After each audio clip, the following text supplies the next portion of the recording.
सीतानाथ समारंभं रामानंदार्य मध्यमाम् अस्मदाचार्य पर्यन्तं वन्दे गुरु परंपरां पवनतनय संकटहरण मंगल मूर्तिरूप राम लखन सीता सहित हृदय बसो सुरभूप सियावर रामचंद्र की जय।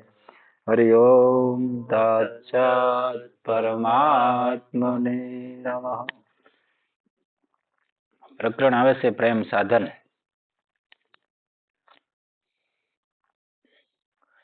વ્રજરાજ ભગવાન શ્રી કૃષ્ણ પ્રત્યે અનન્ય પ્રેમ હોવામાં જ આ જીવનની સાર્થકતા છે। જે ભાગ્યશાળી આ દિવ્ય અનન્ય પ્રેમ તેમજ વિશુદ્ધ પ્રેમ પિયુષનું પાન કરી લીધું એનો જન્મ સફળ થઈ જાય છે।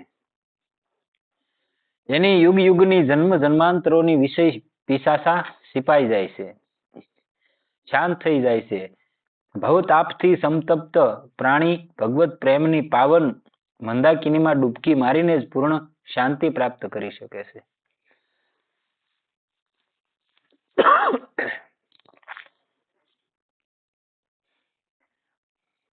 એ જ પરમ રસ છે જેને માણસ સિદ્ધ અમર અને તૃપ્ત થઈ જાય છે। જે પ્રેમ પ્રાપ્ત થતા મનુષ્ય ન તો કોઈ પણ વસ્તુની ઈચ્છા કરે છે, ન શોક કરે છે કે ન દ્વેષ કરે છે, ન કોઈ વસ્તુમાં આસક્ત થાય છે કે ન વિષય ભોગોની પ્રાપ્તિમાં એને ઉત્સાહ થાય છે। ભગવાનનો પ્રેમ મળી ગયો એટલે પછી આમાં કઈ એને બધી લાલસા રહે નહીં। પ્રેમ સાધન પણ છે અને સાધનોનું ફળ સાધ્ય પણ છે। પરમાત્માની જેમ પ્રેમનું સ્વરૂપ પણ અનિર્વચનીય છે। ગુંગાના સ્વાદની જેમ એ પાણીનો વિષય નથી બનતો, માટે જ પ્રેમનું સ્વરૂપ અલૌકિક જણાવવામાં આવ્યું છે, કેમ કે એ આલોક સર્વ રીતે વિલક્ષણ છે। લૌકિક પ્રેમ ભોગ વાસનાઓ અને દુર્વાસનાઓથી વાસિત હોવાને કારણે શુદ્ધ નથી હોતો। જ્યાં વાસનાનું આધિપત્ય છે એ પ્રેમ નથી, આત્મ આસક્તિ મૂલક મોહ છે। એ સિવાય લૌકિક પ્રેમના આલંબન ક્ષણિક તેમજ નાશવંત હોય છે। આપણો સાંસારિક પ્રેમ કેવો હોય? ભગવાનના પ્રેમ જેવો ન હોય, નિસ્વાર્થ ભાવ ન હોય, કઈ મેળવવાની આશા। આપણે તો અહીંયા શું કઈ સ્વાર્થને લઈને જ કોઈને પ્રેમ કરતા હોય ને, કોઈ પણ ઈ છે આપણે છે કોઈ પણ, જયારે સ્વાર્થ પૂરો છો એટલે કોણ તમે કોણ હું ઓળખતા નથી। આ સમય આવી એમાં તમામ વ્યક્તિ આવી જાય કે પતિ પત્ની હોય તો એની હારે એવું જ બને છે। તમે કમાતા બંધ થઈ ગયા તો તમને એટલો બધો ગાઢ પ્રેમ કરતા થાય, તમને પેરાલિસિસ નો જોટો આવી ગયો, હુતા તમે ખાવશો તો એના જ ઘરના બધા પ્રાર્થના કરવા મળે કે ભાઈ 5/11 હું આપી 5 હું આપી, કોઈને આપવાનું શરૂ કરે એ કે છૂટી જાય તો। મેં અમારી નજરે જોયેલું છે। એટલે તો આપણી કિંમત તો કઈ નથી ને, જ્યાં સુધી તમે કામતા થાય ક્યાં સુધી કિંમત હતી, ત્યાં સુધી બધાને પ્રેમ સલકાતો હતો। હવે કઈ પ્રેમ છે નહીં, એટલે ક્ષણિક કહેવાય એમ। માટે એ ભગવત પ્રેમની સામે ત્યાજ્ય છે। ભગવત પ્રેમ પણ જો કોઈ કામનાથી કરવામાં આવે તો એ સકામ કહેવાય છે। સકામ પ્રેમમાં દિવ્યતા, અનન્યતા તેમજ વિશુદ્ધતાનો અભાવ હોય છે। કોઈ વસ્તુને લઈને ભગવાનને પ્રેમ કરવામાં આવે તો એ વિશુદ્ધતા એમાં નથી હોતી। કામના લૌકિક વસ્તુ માટે હોય છે, માટે લૌકિકતાનું સંમિશ્રણ થઈ જવાથી એની દિવ્યતા નષ્ટ થઈ જાય છે, તથા ઉપર કહેલી કામનાઓમાં એ પ્રેમ વહેંચાઈ જાય છે। તો જે તમે કાંઈ સ્વાર્થને લઈને જાતા હો એમાં એ વેસાઈ જાય પ્રેમ, ત્યાં પ્રેમ રહે નહીં। ભગવાન પાસે તમે કોઈ કામનાને લઈને જ ગયા કે ભગવાન આ મારી ઈચ્છા પૂરી થઈ જાય, તો ત્યાં સુધી તમને એ બધી વસ્તુ મળે તે પછી લુપ્ત થઈ જાય। માટે એમાં એકનિષ્ઠતા તેમજ અનન્યતા નથી રહેતી। મીરાબાઈને કેમ અનન્યતા હતી? મેરો તો ગિરધર ગોપાલ દૂસરો ના કોઈ, આવી અનન્યતા હોવી જોઈએ। એ જ રીતે કામનાથી ભળી કે દૂષિત થઈ જવાથી એ પ્રેમ વિશુદ્ધ નથી રહી શકતો। સબરી છે એ ભગવાનને એના ગુરુ મતંગ ઋષિએ કીધું કે રામ આવશે, હવે કેદી આવશે, કયા યુગમાં આવશે, ક્યારે આવશે એ તો ખબર હતી જ નહીં, આવશે એટલું કીધું। હવે એનો કેટલો ગાઢ પ્રેમ હશે એના ગુરુના વસનો માથે, કેટલો વિશ્વાસ હશે કે આવશે એ જ લટ લઈને બેઠી હતી, આવ્યા હતા ને ભગવાનને આવવું પડ્યું હતું। આપણે ધીરજ ના રહેતી, ખૂટી જાય તરત। આપણું એક કામ ન થાય ને ભગવાન જેવું ક્યાં કઈ છે, એને પોતે બધું કરતા હોય. દિવ્ય, અનન્ય તેમજ વિશુદ્ધ પ્રેમ તો ત્રણેય યુગોથી અતીત અને કામનાઓથી રહિત હોય છે. એક ક્ષણે ક્ષણે વધે છે કે કદી ઘટતો નથી. એ ક્ષણે ક્ષણે વધે છે ને કદી ઘટતો નથી. એ સૂક્ષ્મમાં સૂક્ષ્મ હોય છે. એને વાણી દ્વારા વ્યક્ત કરી શકાતો નથી. એ તો અનુભવની વસ્તુ છે. કોઈ આમાંથી ભગવાનનો પ્રેમી હોય, અનન્ય પ્રેમી, તો કે આપણે મોઢામાં જોઈને ન ખબર પડી જાય. એ અનુભવની વસ્તુ છે, અનુભવ સિદ્ધ વસ્તુ છે. એ ભગવાન માટે કેટલો વિરહ વેદના છે, અને એની જેવો સામો મળે ને ત્યારે ખબર પડે કે આમાં શું છે એમ. બાકી મને તમને તો ખેલ જ લાગે, નખરા લાગે કે ભાઈ આ જો ખોટા ઢોંગ કરે. પણ જેને હામાં એવા મળી જાય તો ખબર પડી જાય કે ભાઈ નહીં, બરોબર છે. હેતુ કે કામના જ પ્રેમનું દૂષણ છે. નિર્હેતુક અથવા નિષ્કામ પ્રેમમાં કામનાની ગંધ શુદ્ધા નથી, માટે એ શુદ્ધ છે. પોતાના અભિન્ન પ્રિયતમ પરમાત્મા શ્રી કૃષ્ણ સિવાય બીજું કોઈ આ પ્રેમનું લક્ષ્ય નથી, માટે એ અનન્ય છે. તથા ઉપર કહ્યા મુજબ લોકથી સર્વ રીતે વિલક્ષણ હોવાને કારણે એ પ્રેમ દિવ્ય છે. એટલે મીરાબાઈ મૂર્તિમાં હમાઈ ગયા હતા, એમને એમ નહોતા હમાઈ ગયા. કેમ કે એનું શરીર દિવ્ય થઈ જાય, ચિન્મય શરીર થઈ જાય. સદેહ પછી મૂર્તિમાં હમાઈ ગયા હતા ને દ્વારકાધીશની. આ પ્રેમ પામીને પ્રેમી સદા આનંદમાં મસ્ત રહે છે. સંસારની ચિંતાઓ એને સ્પર્શી પણ નથી શકતી. એની દ્રષ્ટિએ પ્રેમ સિવાય બીજું કશું રહી શકતું નથી. એ તો પ્રેમને જ જુએ છે, પ્રેમને જ સાંભળે છે, અને પ્રેમનું જ વર્ણન તથા ચિંતન કરે છે. એના મન, પ્રાણ અને આત્મા પ્રેમથી જ ગંગામાં અનવરત અવગાહન કરતા રહે છે. અત્યારે શું થઈ ગયું, નામ કીર્તન છે, નામ જપ છે, આ પ્રેમની વાતો, આવી વિલક્ષણ ભક્તિ જે છે એની સામે માણસ નજરે નથી. અને તમે કયો તેને ભરોસો નથી આવતો. આજ જ એક ભાઈનો ફોન હતો, એ વાત કરતા કે હું આત્મજ્ઞાન વિશે કે મને રસ, કે આમાં રસ નહીં. હું કહું માની લ્યો તમને કોઈ સીધા કોલેજની પરીક્ષા દેવા બેહાર દીધા હોય તો દઈ શકો કે નહીં?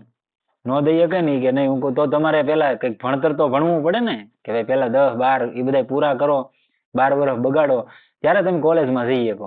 એમ તમે સીધા એમ કહો ભક્તિ કઈ કરવી નહીં, નામ જપ કઈ કરવો નહીં, અને તમારી એ વિલક્ષણતા શું છે એને જોવી નહીં ભક્તની, અને સીધા એમ કહો હું આત્મજ્ઞાન કરી લઉં, તો એમ થઈ જતું નથી.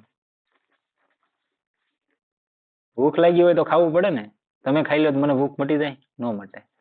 એમ જેને પીસાસા છે એને પીવું પડે. પોતાના સઘળા ધર્મો અને આચરણ પ્રેમમય શ્રી કૃષ્ણને જ અર્પણ કરી દેશે. એમનું પળભર માટે પણ સ્મરણ ભૂલતા એ અત્યંત વ્યાકુળ ઘણો જ બેસેન થઈ જાય છે. એ બધે પ્રેમમય ભગવાનને જુએ છે, સર્વ કાંઈ ભગવાનમાં જુએ છે. આવી દૃષ્ટિ રાખનારની નજરથી ભગવાન અળગા નથી થઈ શકતા,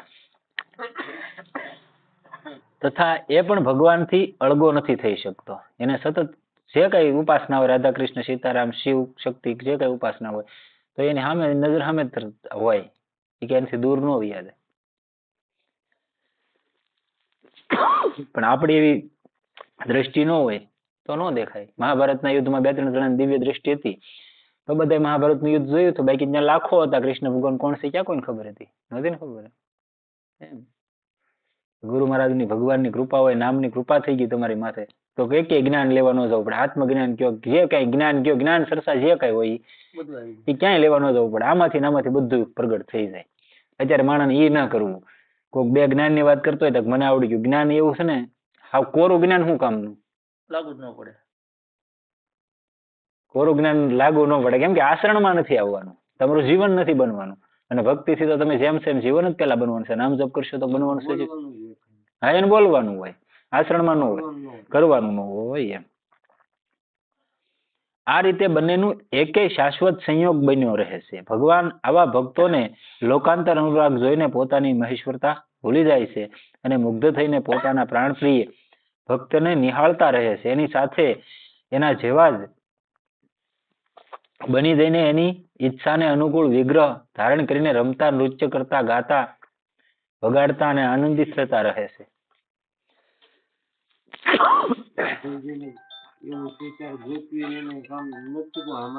મધ્વાચાર્યના સંતાન 5-6 હતા. એવડે એને બતાવે છે. એમાં વિઠ્ઠલ નાથજી ગોસાઈ કરીને થઈ ગયા વૃંદાવનમાં. એનું ચરિત્ર બતાવે. એના એક એનો શિષ્ય હતો, નામ તો અત્યારે મને ખાસ યાદ નથી, ભક્તમાળની કથા છે. એ ભગવાનને હારે રમતો. એમાં એક દી બન્યું એવું, વાત કદાચ મેં અહીંયા કરેલી છે, મગજમાં નથી. તો આપણે એમ કહીએ કે ભાઈ ભગવાન હારે ન આવે, મૂર્તિમાંથી ભગવાન આપણે હારે વાતું ન કરે, તો કરેલી. ભગવાનને એવડે શિષ્ય હતો વિઠ્ઠલનાથ ભગવાન, એ બે રમતા હતા. એટલે ભગવાનને ધક્કો મારી દીધો ઓલા પાણીમાં. એટલે ભગવાનના કપડાને એવું પલળી ગયું. એટલે ભગવાન સીધા કે આગળ અંદર જઈને કહી દો ગોસાઈને. એટલે ગોસાઈ કીધું કે જે આમ કેમ લુગડા બધા ભીના ભગવાનને, કે આ જો ને અને ધક્કો મારી દીધો. ઓલો કે ઉભા રહે, ધક્કો હું કામ માર્યો એ પેલા પૂછો એને. કે શુદ્ર જાતિના વ્યક્તિને અડીને અને પછી સીધો મંદિરમાં આવતો હતો. મેં કીધું એટલે હાથ પગ ધોઈ લેતા કે નાના એવી કઈ જરૂર ન, ભગવાન યાર તું ઉકારે કૃષ્ણ ભગવાન યાર એ કે એવી કઈ જરૂર ન, નાઈ લે કે કાંઈ જરૂર જ ના. એમને થોડા કે હું મંદિરમાં જાઉં તો કેવાનો પ્રેમ હશે.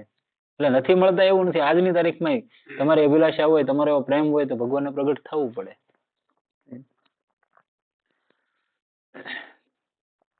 એમનું પળભર માટે પણ સ્મરણ ભૂલતા એ અત્યંત વ્યાકુળ ઘણો જ બેચેન થઈ જાય છે. એ બધે પ્રેમમય ભગવાનને જુએ છે, સર્વ કાંઈ ભગવાનમાં જુએ છે. આવી દ્રષ્ટિ રાખનારની નજરથી ભગવાન અળગા નથી થઈ શકતા, એ પણ ભગવાનથી અળગો નથી થઈ શકતો. આ રીતે બંનેનું એકેય શાશ્વત સંયોગ બન્યો રહે છે. ભગવાન આવા ભક્તને લોકાંતર અનુરાગ જોઈને પોતાની મહેશ્વરતા ભૂલી જાય છે અને મુગ્ધ થઈને પોતાના પ્રાણપ્રિય ભક્તને નિહાળતા રહે છે. એની સાથે એના જેવા જ બની જઈને એની ઈચ્છાને અનુકૂળ વિગ્રહ ધારણ કરીને રમતા રમતા નૃત્ય કરતા રહે છે, ગાતા વગાડતા અને આનંદિત થતા રહે છે. પ્રેમી ભક્ત મિલન અને વિયોગની ચિંતાથી પણ પર હોય છે. એને તો કેવળ પ્રેમ કરવો છે. એ પણ પ્રેમને માટે એ પ્રેમ તત્વજ્ઞ પ્રિયતમ પોતે જ મળ્યા વિના નથી રહી શકતો. એને ગરજ હશે તો પોતે આવશે. જે પ્રેમી હોય ને એમ કે એને ગરજ મને મળવાની છે ને તો પોતે આવશે, મારે ગરજ નથી એને મળવાની. આવો હોય. ભક્ત કેમ મિલનને માટે હેરાન થાય તથા એ વિયોગથી પણ કેમ ડરે? એને પોતાને માટે તો સુખ કે આનંદની ઈચ્છા છે નહીં. એને તો જે સુખ જોતું થઈ ભગવાનનું મિલન થઈ ગયું એટલે મળી ગયેલું છે. એ તો સર્વ કાંઈ એ પ્રિયતમના સુખ માટે કરે છે. આપણે તો એવા કોઈ મહાપુરુષો ઓછા જવલે જોવા મળે આપણા સૌરાષ્ટ્ર ગુજરાતમાં. નગર 8 પ્રહરની પૂજા હોય, કેટલી ભગવાનની. સવારમાં 5 વાગ્યા મેં એને ઉઠાડે ભગવાનને થી હુરાવેલા હોય કાયદેસર. આપણે કેમ માણસ હોય એવી રીતના હુરાવેલા હોય, પછી જગાડે, પછી ત્યારે 5 વાગે આરતી કરે, પછી સવારમાં એક આરતી કરે, શણગાર આરતી 8 વાગે, પછી 11 વાગે કરે. 7-8 વાર તેનો ભોગ લાગે ભલામણ ભગવાનને. આવા પ્રેમી પડ્યા. આપણે તો અહીં મંદિરે આપણે એમ કે પડદા બંધ થઈ જાય નીવડાય ને એવી સિસ્ટમ. એટલે બીજું કઈ તમે જાવ એવા હોય અમુક મંદિર, બધા મંદિર એવા નથી કે પૈસા હાટું પડદા બંધ કરે, પણ એને આરતી ને એવું શરૂ હોય ત્યારે એ ખોલે શણગાર કરીને. દીમાં 4-5 વાર તો એનો શણગાર બદલે. અને આપણે તો બેહારી દીધા જય ભગવાન. પછી કેદી ભગવાન સાફ થાય એ નક્કી ના છે. એવું છે. એને જો મિલનમાં સુખ મળતું હોય તો પોતે જ આવીને મળે. વિયોગથી દુઃખ થતું હોય તો કદી અહીંથી દૂર ન જાય. એ તો પ્રેમનો લોભી છે. પ્રેમ હશે તો એને પોતાની મેળે દોડ્યો આવશે, નહીં હોય તો બોલાવવાથી પણ નહીં આવે. ભગવાનને મારા પ્રત્યે પ્રેમ હશે તો એ પોતે હાલ્યો આવશે, તો મારે બોલાવવો નહીં પડે. અને નહીં હોય તો નહીં આવે. બસ મારી ક્રિયા જે શરૂ છે એ મારે કરે જ રાખવાની છે જ્યાં સુધી આવે ત્યાં સુધી. અને જીવ શ્વાસ એક શ્વાસ રહે ને શ્વાસ પર્યંત કરવાની હોય, જીવન પર્યંત, આખું જીવન. કે વહેલો પરમાત્માનો સાક્ષાત્કાર થઈ ગયો તો મૂકી દેવી એમ નહીં. હા, આપણે આમ સ્વાભાવિક ગામની મંદિરની હું ના વાત કરતો હોય, ગામમાં તો આવી રીતનું બધું હોય જ તે. ત્યાં તો હું કે ઠીક બધું આપણા ગામમાં તો. પણ જે મોટા મોટા મંદિર છે ને આપણે જ્યાં કહેવાય ખાસ ન્યાય એવી કોઈ સિસ્ટમ નથી. તમે જોઈ લેવાનું જે કઈક કહેવાય મંદિરો.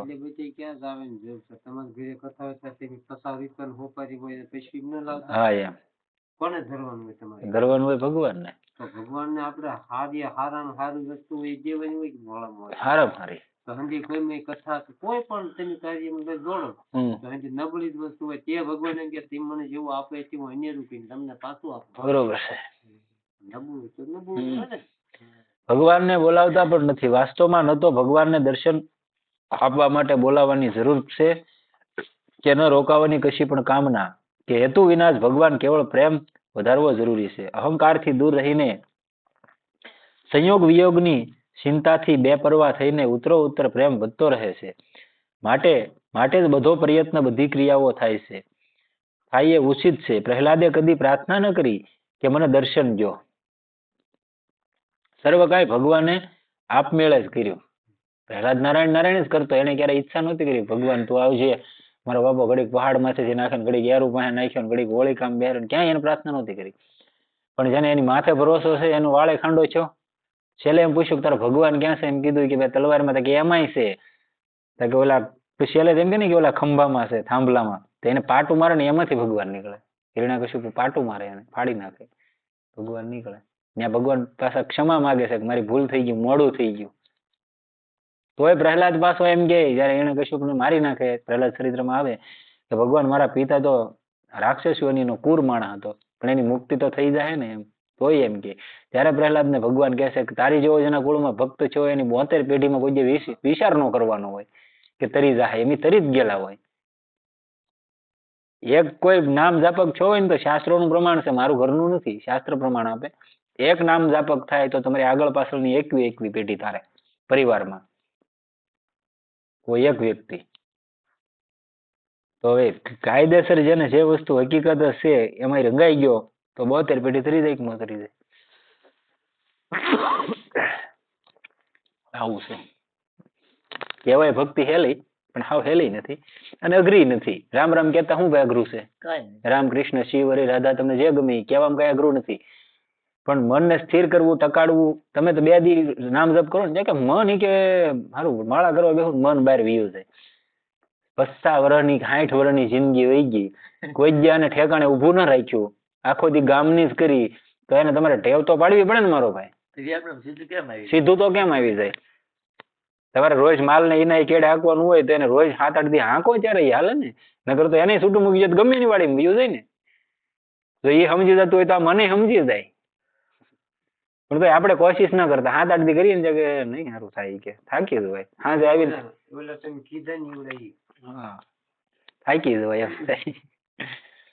એટલે આ બધું અને મનનું કારણ છે. કામ, ક્રોધ, લોભ, મોહ આ બધા એના શત્રુ છે. બરોબર. માલિકા બેઠા જ હોય દબ્બીને કે જો આમાં ભગવાનમાં હલવાઈ ગયો તો અમારું જે કામ છે એ થાય નહીં. આ શરીરને પાડી દેવાનું છે, આનું શું કરવાનું છે, આની અધોગતિ કરી નાખી ને મને. એના મત વધારે છે એટલે એ જીતે ને. એટલે આપણે એને ભગવાનના નામથી બધા મતને પાછા પાડી દેવાના અને આ એક મત હાંકવાનો, ભાઈ મારે નામ જપ કરવાનું છે, તું રોજ કેતો તો રોજ ઓટે જાતું ને.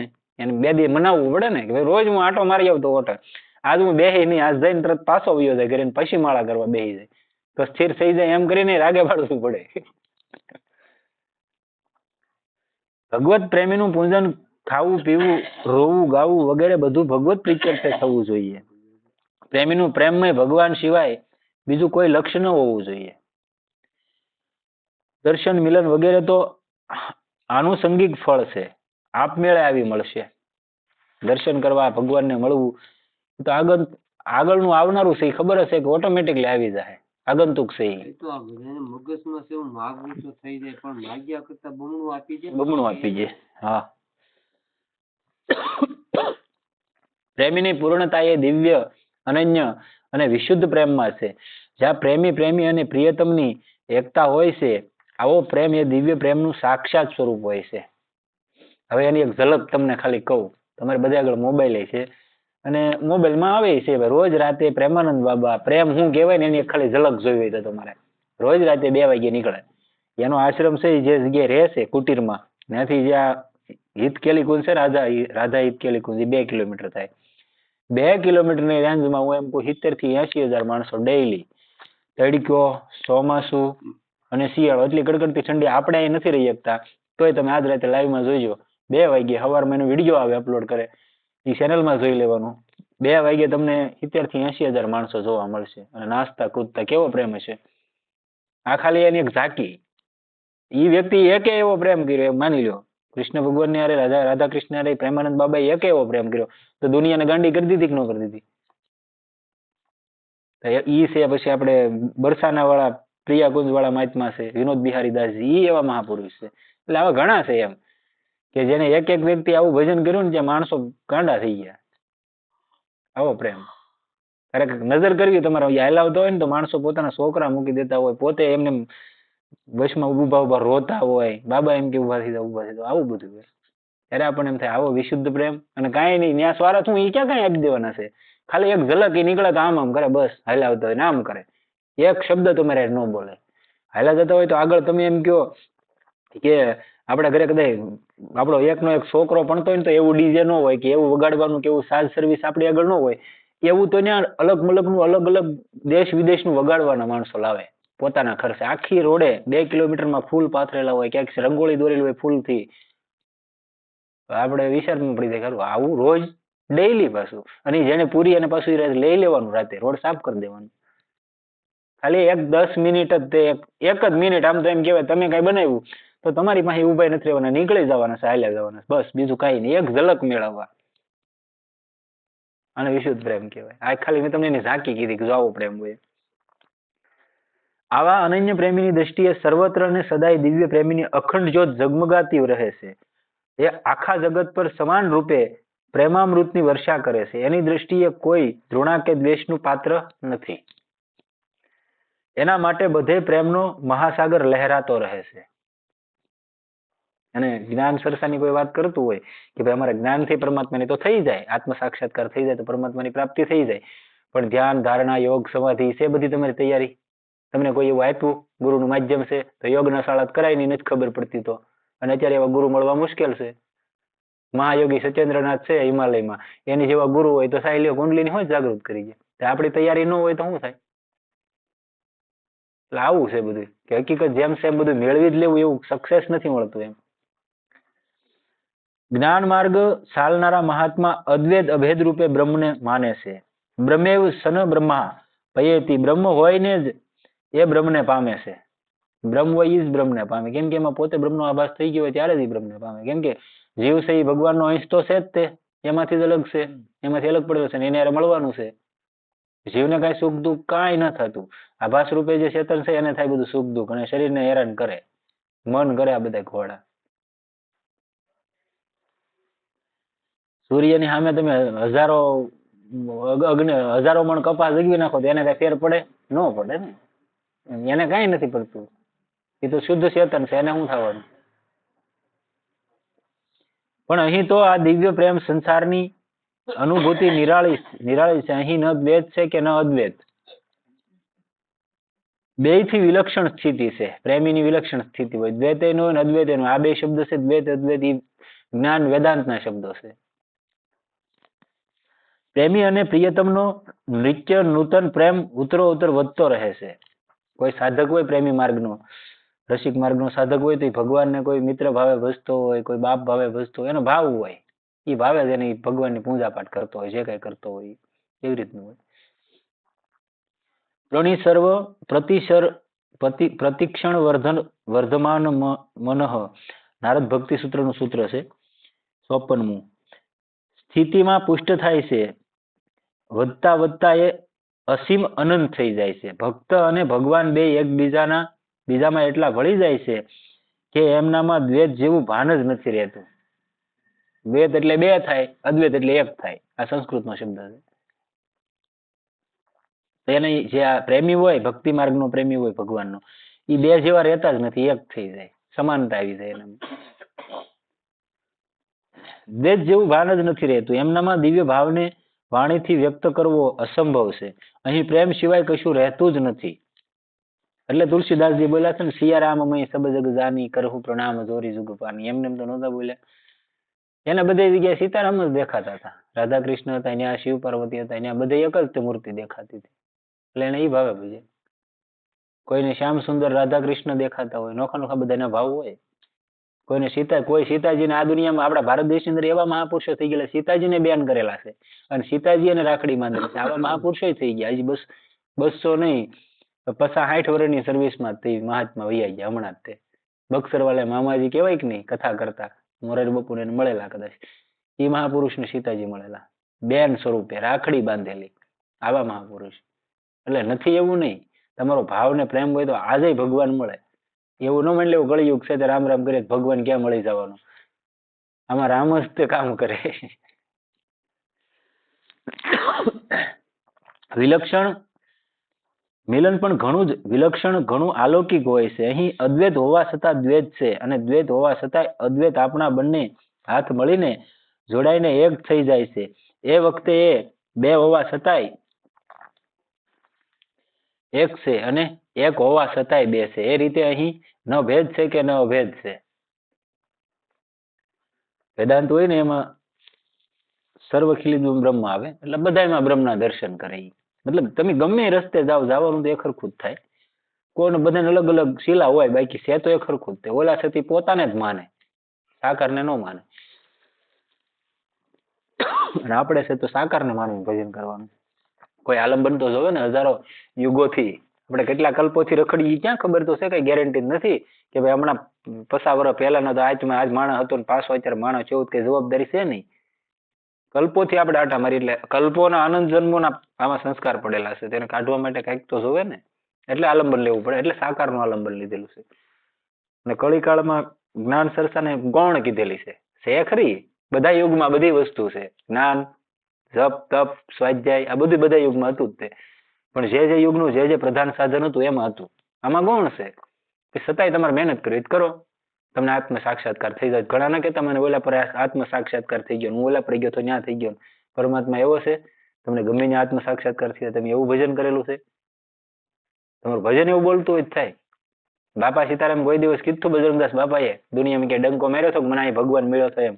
આપણા સૌરાષ્ટ્રના ઘણા મહાપુરુષો થઈ ગયા, સંતો, ક્યારેય કોઈને કહેવા ગયા હતા આજ બધાને કહેવું પડે કે મને અહીંયા આત્મ સાક્ષાત્કાર થઈ ગયો, મને આવો અનુભવ છો, તો એ તદ્દન વાત ખોટી છે. જેને અનુભવ છો, જેને આત્મ સાક્ષાત્કાર થયો હોય, કે જેને પરમાત્મા મળ્યો હોય, એની બોલવાની સ્થિતિ નથી રહેતી સાહેબ. પછી આપણે કહીએ એમ કે ભાઈ હવે ફેંકવાની વાત નથી, સત્ય છે. એ બોલતા નથી ક્યારેય.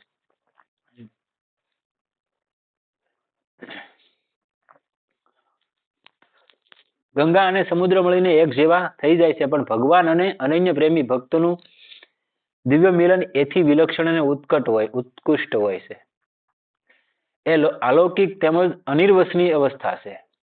કોઈને કહેવાય એવી અવસ્થા નથી. ને અત્યારે બધા કહેતા ફરે કે મને આમ ચમત્કાર છો. ચમત્કાર એ કોઈ મોટી વસ્તુ ન. ચમત્કાર તો તમે અમુક સમય રામ રામ કૃષ્ણ કૃષ્ણ હરિ હરિ શિવ શિવ શિવ કરો ને ત્યાં ચમત્કારો થવા મળે. કેમ કે રિદ્ધિ સિદ્ધિનું કામ છે. તમને આમાં ભમાવી દે એટલે તમે ઠેઠ તો પગે ન થઈ કોને. રિદ્ધિ સિદ્ધિ બહુ પેરે ભાઈ, સિદ્ધિ લોભ દિખાને આઈ. આ રામચરિત માનસની સોપાઈ છે, એટલે એમાં ફસાવાનું નહીં. રિદ્ધિ સિદ્ધિ આવે ને તો એમાં તમે હલવાઈ જાઓ એટલે પછી તમને લોભ લાગે. લોભ લાગે એટલે હતું એનું પકડી લીધું. પાછું તમે નીકળ્યા હતા હું ભજન કરવા, અને વીણવા મળ્યા હું કપા હદ વીણ્યું ને, નીકળ્યા હતા ભજન કરવા, કપા વીણવા મળ્યા.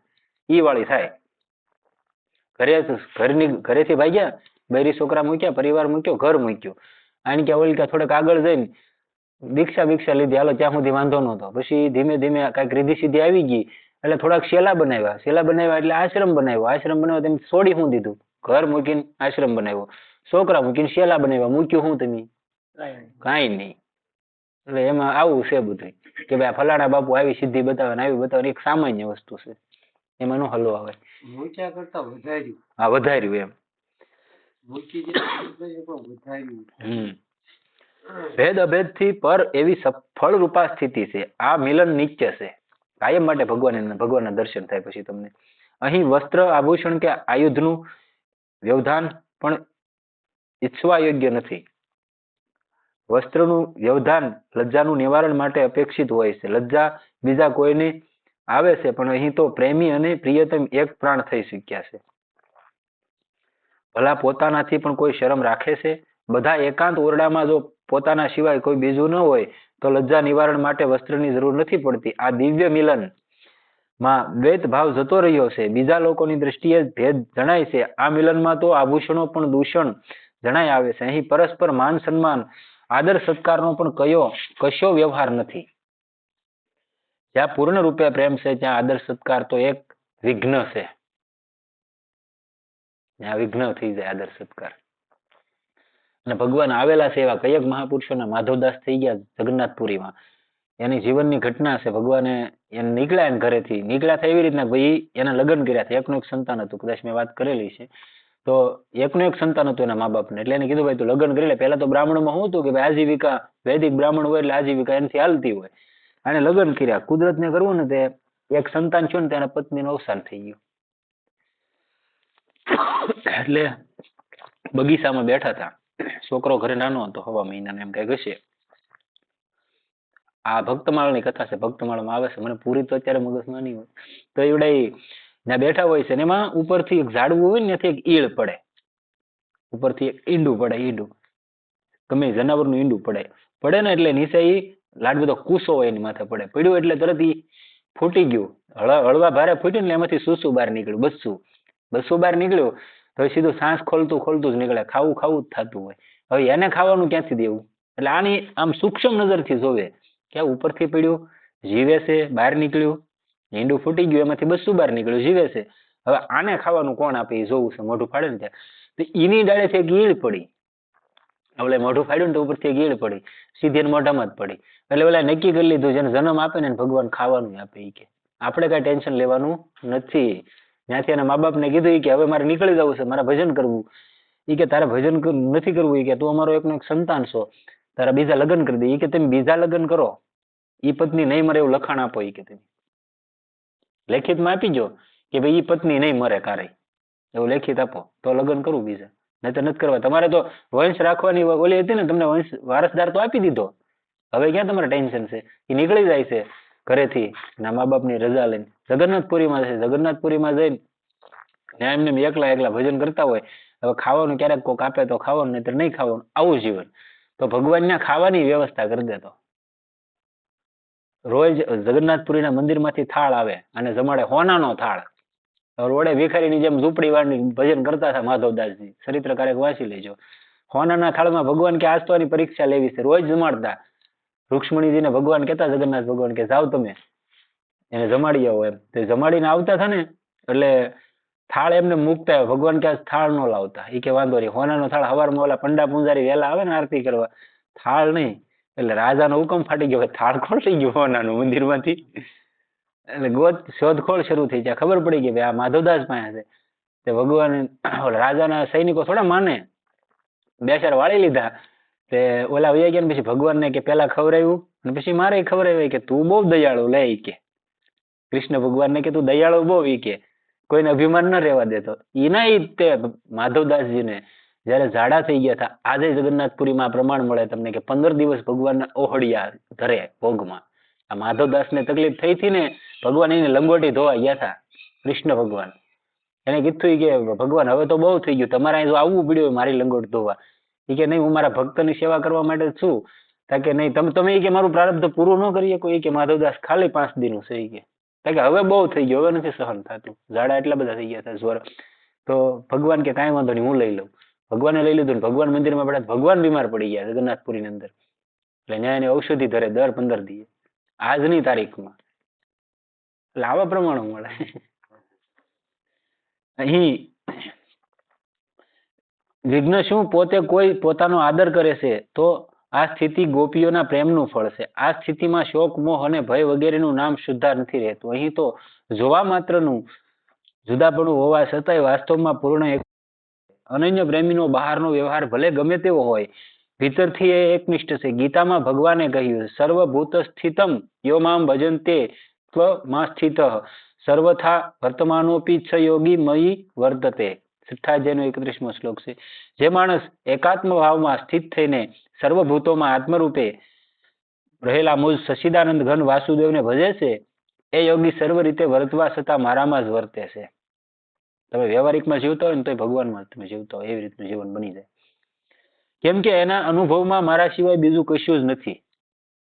તમે કાંઈ પણ કામ કરતા હોય પણ ભગવાન સમક્ષ જ તે તમે અર્પણ કરી દેતા હો, તમારો ભાવ જ ભગવાન. આ તો એક અહીંયા નોકરી આવ્યા ને કામ કરવાનું છે, એ માફક કરતા હોય અનન્યતાથી. એટલે ભગવાન એમ કહે છે કે મારું છે ને એ અલગ નથી. એમ આ દ્વૈત અદ્વૈત બે ભેદ અભેદથી વિલક્ષણ એવી અનિર્વસની સ્થિતિ છે. વ્રજરાજ ભગવાન શ્રી કૃષ્ણના અનન્ય પ્રેમને પામવો એ જ માનવ માત્રનું ખરું લક્ષ્ય હોવું જોઈએ. કેમ કે એની પ્રાપ્તિમાં જન્મ અને જીવનની સાર્થકતા છે. જન્મ સફળ થઈ જાય ને જીવન સાર્થક થઈ જાય. સદગુરુદેવ કી જય.